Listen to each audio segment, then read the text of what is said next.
Be'ezrat Hashem, dans ce cours, on va essayer d'éclairer ceux qui désirent le savoir de manière claire et sans ambiguïté.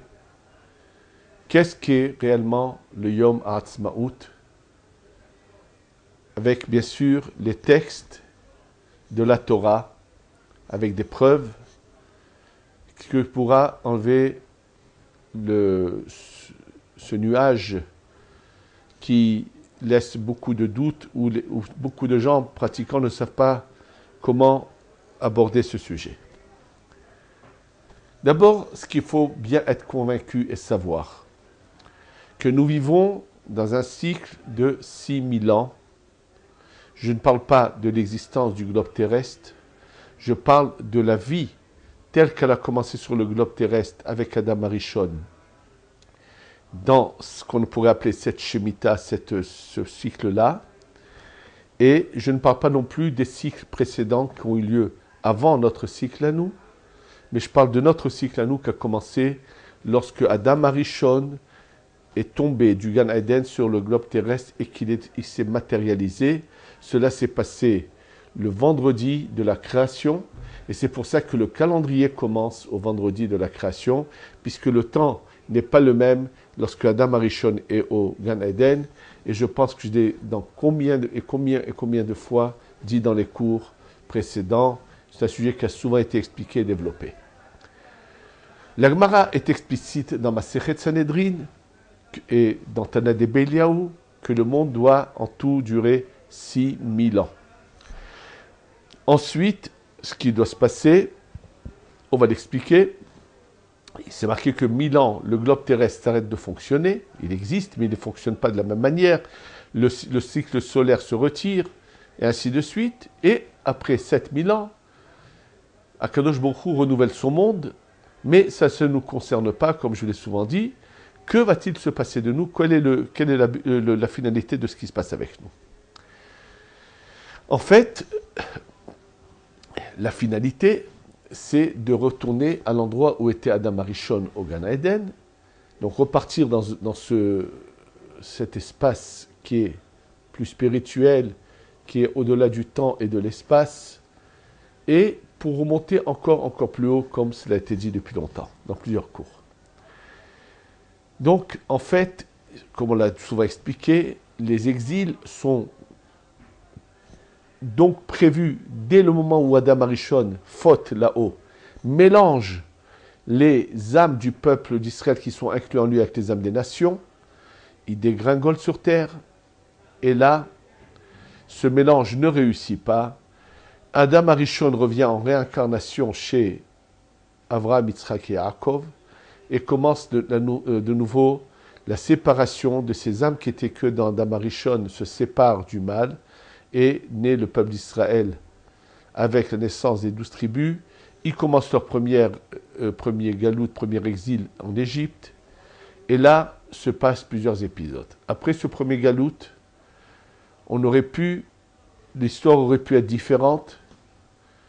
C'était un libre arbitre qu'on avait, mais en tous les cas, dans ce cycle, il est clair que toutes les opportunités qu'on a eues pour changer le cours de l'histoire pour qu'il soit meilleur n'ont pas abouti, puisque si ça avait abouti à un moment de l'histoire, on aurait pu avoir le Mashiach Ben Yosef qui serait venu, et donc le peuple d'Israël aurait été, en tout le peuple d'Israël sur sa terre, un peuple qui est soumis à personne, et où il y aurait eu le temple avec l'application des mitzvot, et donc les choses se seraient passées d'une manière différente.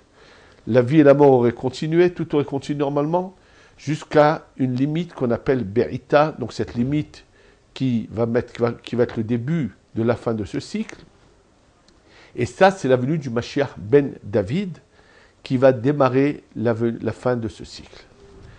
Ce qu'il faut savoir, c'est que toutes ces opportunités de Ahishena qui auraient pu se passer avant n'ont pas eu lieu, et nous sommes donc arrivés à Be'ita, qui veut dire en son temps.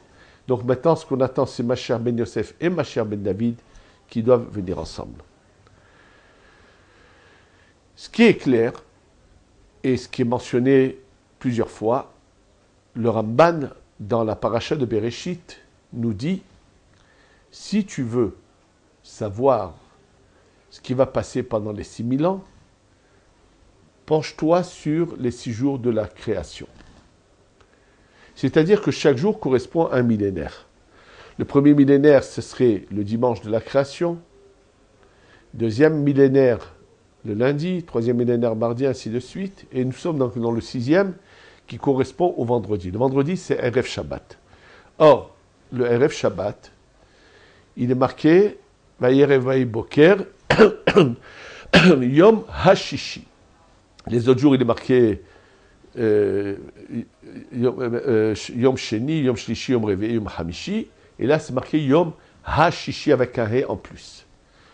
La Kabbalah nous révèle que pourquoi il est marqué ce terme de Yom Hashishi, pour nous dire que la lumière du Shabbat va commencer à se révéler à partir de la 5e heure. C'est-à-dire, le vendredi, ce qui est très important, c'est d'aller au mikvé pour retirer les vêtements de la semaine de l'âme et revêtir les vêtements de Shabbat sur notre âme, par le mikvé dans lequel nous allons nous tremper le vendredi. À partir de quel moment on peut commencer à recevoir la lumière du Shabbat? À partir de la 5e heure. Par rapport à cela, le Gaon de Vilna avait fait un conte et qui a été également fait par Rabbi Yitzhak Elfiye. Rabbi Yitzhak Elfiye, grand Mekoubal, qui a vécu ici en Eretz Israël et particulièrement dans la vieille ville de Jérusalem et qui est tombé prisonnier aux mains des Jordaniens en 1948 et qui, malgré tous les dangers, n'a jamais voulu quitter la vieille ville de Jérusalem et avait même voulu que, sous domination jordanienne, une communauté juive reste ici dans la vieille ville de Jérusalem.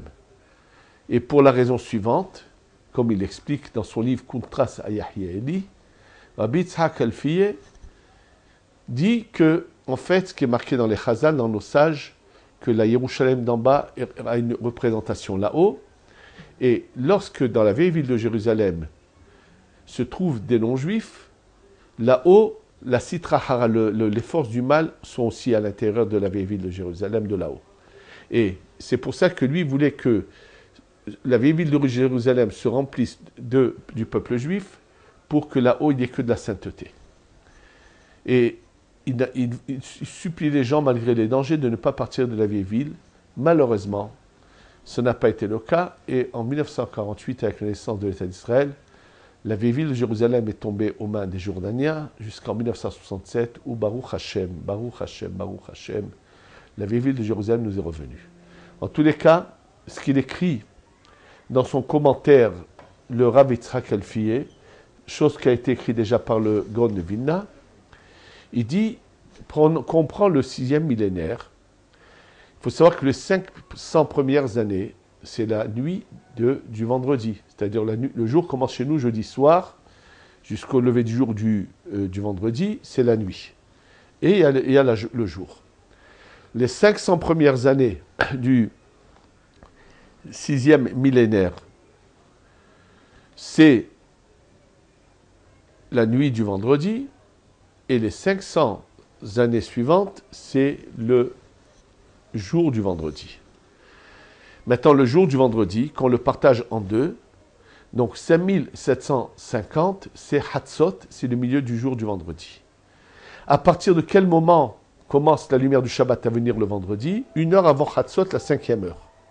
Et comme je vous l'ai dit, c'est mentionné que c'est pour ça que c'est marqué Yom Hashishi, et qu'à partir de la 5e heure, on peut aller déjà au mikvé pour recevoir la lumière du Shabbat. Si on calcule cela, la 5e heure commence en 5708, c'est-à-dire en 1948. Et donc, eux prévoient qu'en 5708, il va se passer quelque chose.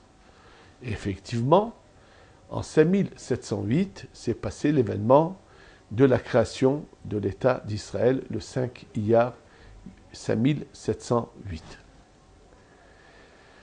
Pour comprendre quel rapport avec la Gdusha du Shabbat, ce qu'il faut savoir, c'est qu'il y a deux sphirotes qu'on appelle la Tiferet et la Malchut.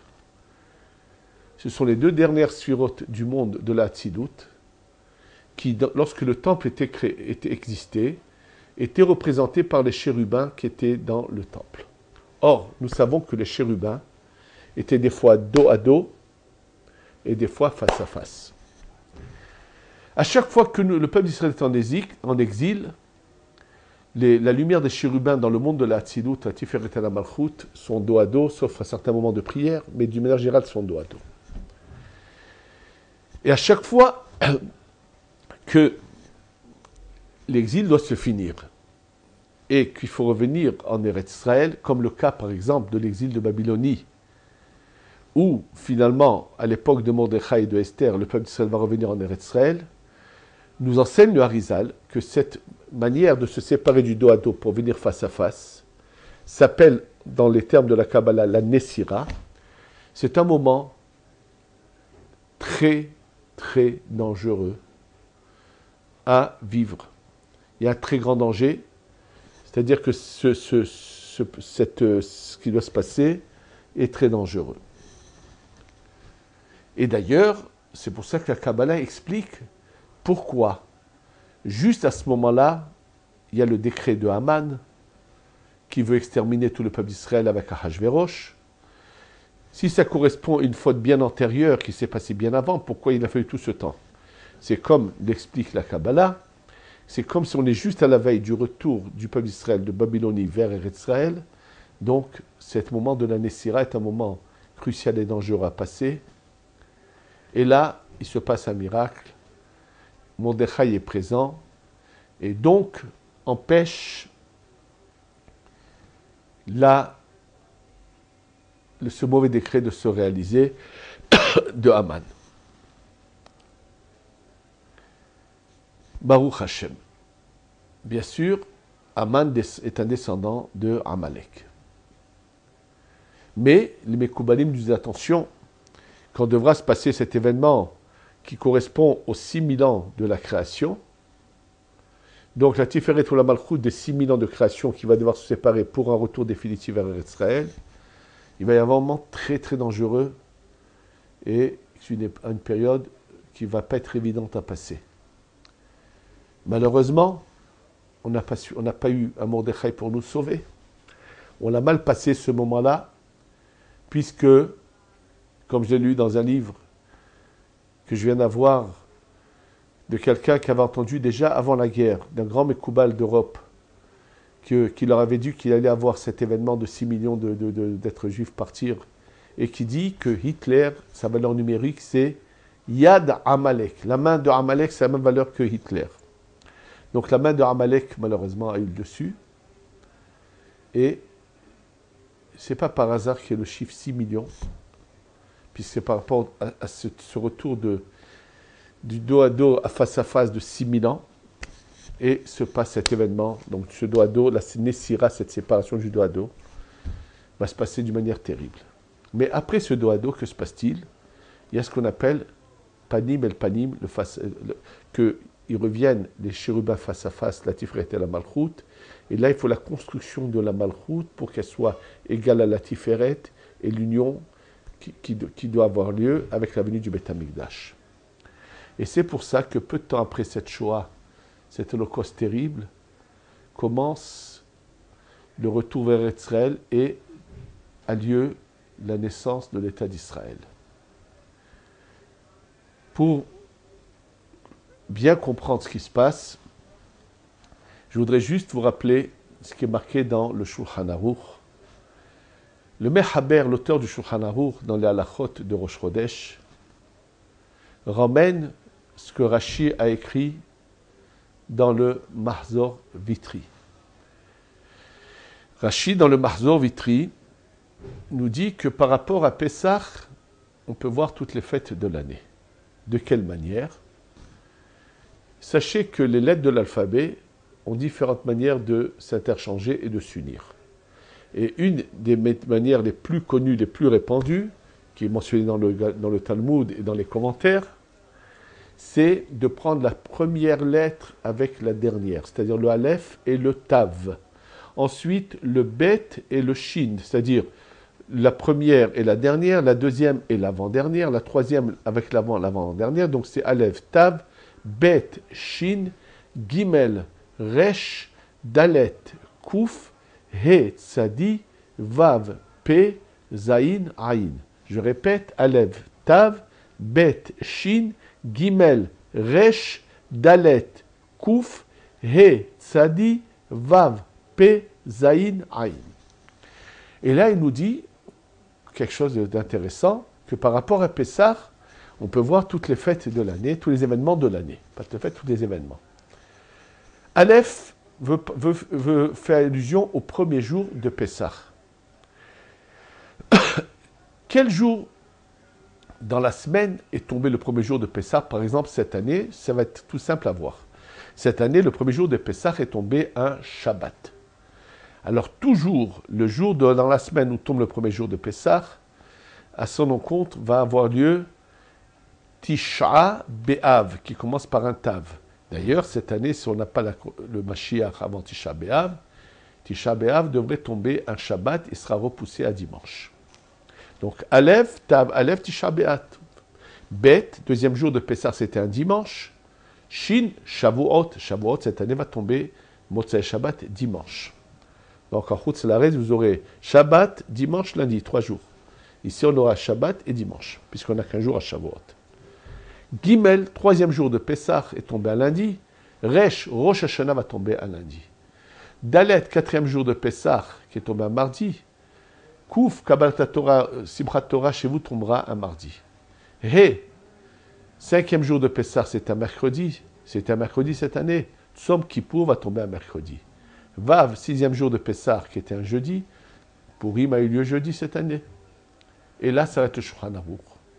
Mais si on continue, ce que j'ai entendu d'ailleurs, Zayin Ayin, septième jour de Pessah, qui correspond à la Géoula totale, à son encontre tombe toujours le 5 Iyar, le Yom Ha'atzmaut. N'oubliez pas qu'il a été décalé par l'État d'Israël pour pas qu'il y ait de Hidul Shabbat, mais réellement, il c'est vendredi, comme c'était le cas cette année.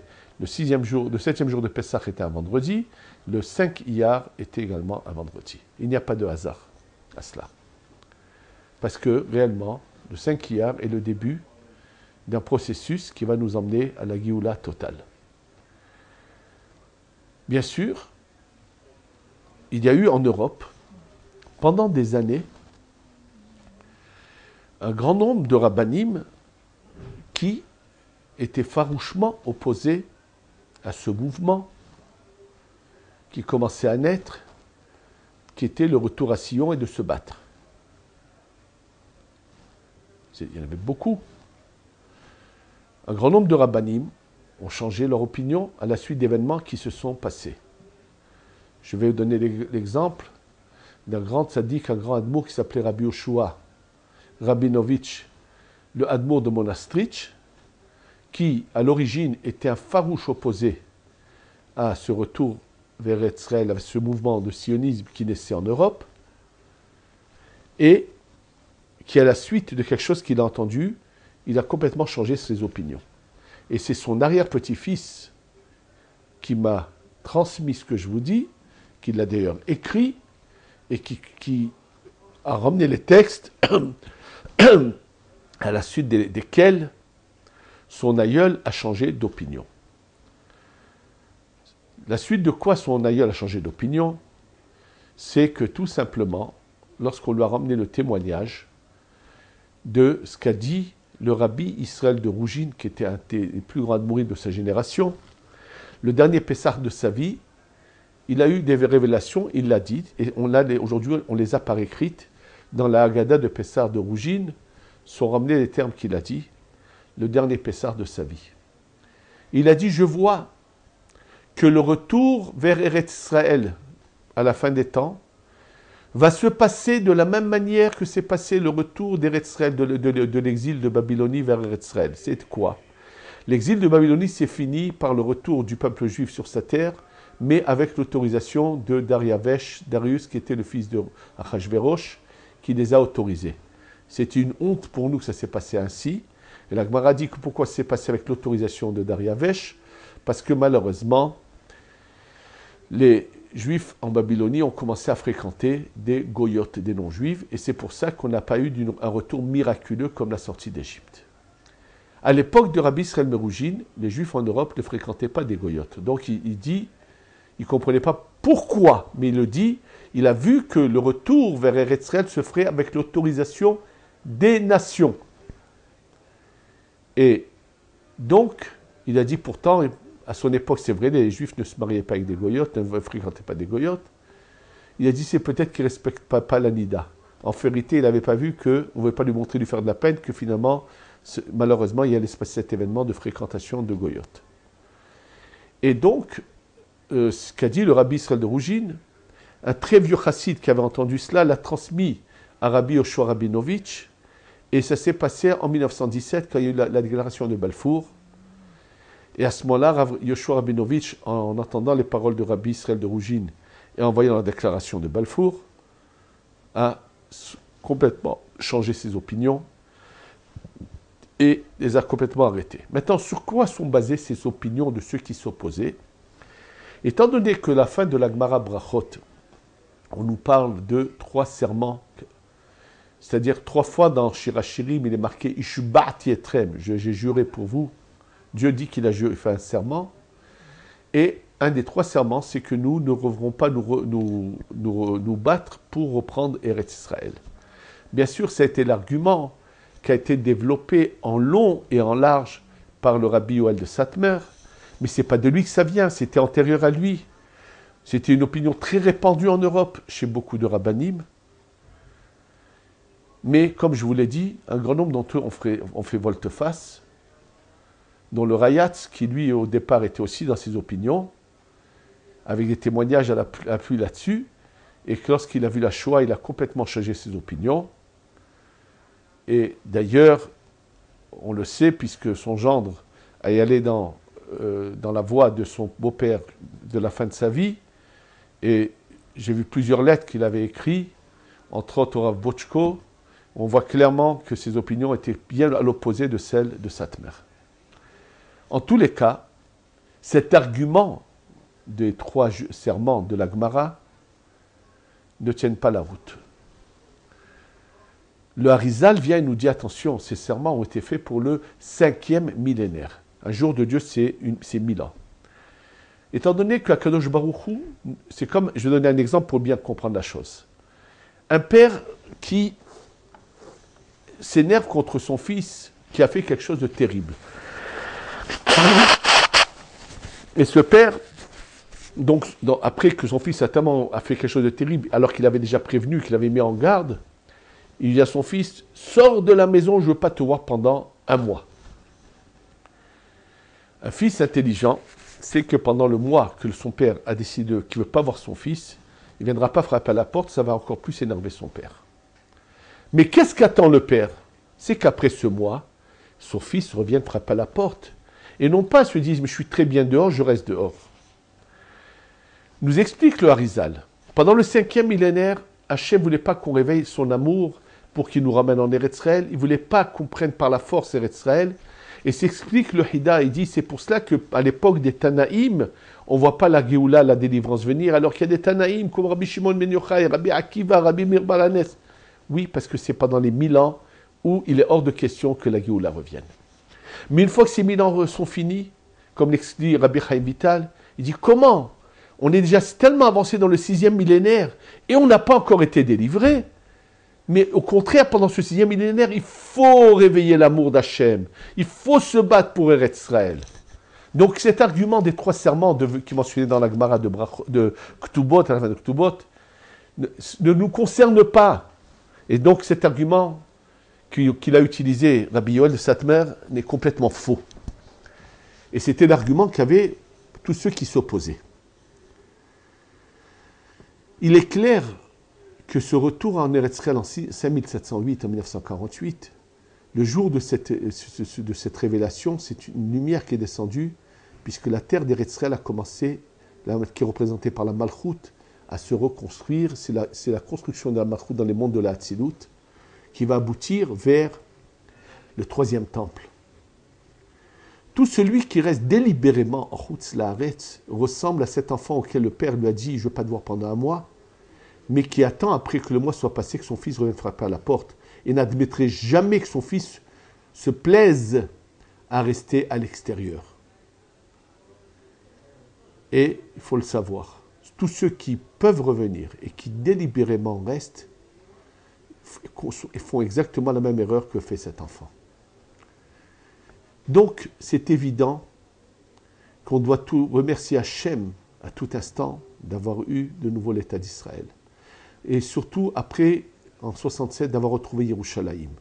Et qu'on doit prier de manière intense que Hachem nous débarrasse de tous nos ennemis qui sont sur la terre d'Eretz Israël. Qu'on puisse revenir sur toute la terre d'Eretz Israël et qu'on ait le Beth Amikdash au plus tôt. Il est clair que le Heiyar, le 5 Iyar, est un grand jour et qu'on doit vraiment savoir l'apprécier et le remercier. En ce qui concerne de retirer des parties de la Tfila comme le Tahanoun, ce qu'il faut savoir, c'est qu'on n'est plus en mesure de toucher à la Tfila. Chez les Mekoubalim, lorsqu'il y avait quelqu'un qui avait une naissance d'un enfant, à Beth-El, donc ce grand synagogue de Mekoubalim, la majorité du minyan sortait à l'extérieur pour dire le Tahanoun et ne laissait que 10 personnes à l'intérieur. Parce que le Tahanoun fait partie d'une des réparations de la Tfila. Et bien que la halakha dit que lorsque quelqu'un va faire la Brit Mila ce jour-là à son enfant, on ne fait pas le Tahanoun, pour les Mekoubalim, ce n'était pas quelque chose d'évident. Donc, c'est un problème de retirer le Tahanoun. Je peux vous dire une chose, c'est que le Rav de Poniovitch, lui, dans la Yeshiva de Poniovitch, de son vivant, ne voulait pas qu'on fasse le Tahanoun le 5 Iyar et mettait un drapeau de l'État d'Israël à l'extérieur de la Yeshiva le 5 Iyar.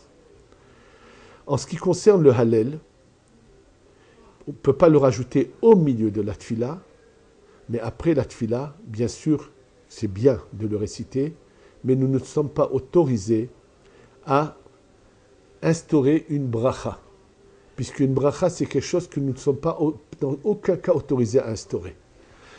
Et pendant des années, ça a été l'opinion de tous les grands rabbins d'Israël, que le Hallel serait fait après la Tfila, mais sans bracha. Il est clair qu'on doit remercier du fond du cœur de Hachem. Et comme je l'ai toujours dit, je souhaite que tous nos frères de Bnei Israël qui sont en Chutz Laaretz viennent, et que ceux qui n'en ont pas la possibilité, qu'Hachem leur donne la possibilité. Mais ceux qui en ont la possibilité, qui prennent conscience qu'Hachem attend leur venue, et qui risquent la suite de regretter, avec la venue du Mashiach, combien ils regretteront Chaz v'Shalom cela.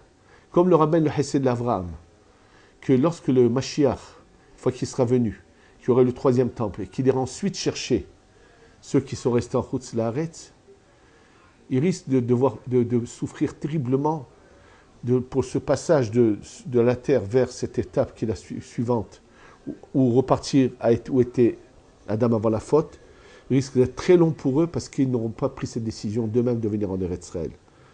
Ils risquent d'avoir un grand regret.